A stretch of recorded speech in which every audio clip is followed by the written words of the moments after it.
knife homicides are down almost 20% in England and Wales over the past year. Overall knife crime is down 5%, which is the first fall in 4 years. And hospital admissions for knife assaults are down 10%. And I think, it's But interesting that's because only the I'm in last the year, right? It is the last year. And that's the thing, but if you look at the bigger picture, knife crime has increased over the last 10 years. So there's been a 64% increase in police recorded offences involving a knife or a sharp instrument in the last 10 years. So there's kind of like some positivity in the last year. But if you look over the last decade, this is a problem. I mean, I'm looking at some of the stats here. 66% of London adults say they were worried about the possibility of being a victim of knife crime. That was the latest London Council's survey of Londoners.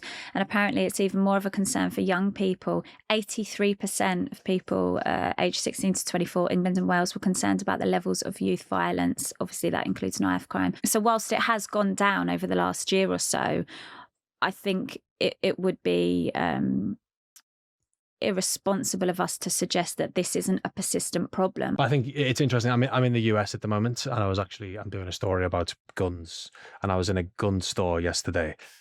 And there's this kind of idea that you hear a lot in the States that kind of is then on social media that like the UK is literally a no-go zone. Like there's aspects of Britain, there's places that you just cannot go. You're just going to get stabbed, and like it's so incredibly dangerous. And it's fascinating because like I literally was having this argument yesterday with a bunch of people in this gun store because they were basically trying to convince me that like the UK is so dangerous for knives because we don't have guns. If you look at it and say, if that man on that train had like an AR-15 semi-automatic weapon, that would have been absolute chaos. You know what I mean? It would have been a complete massacre.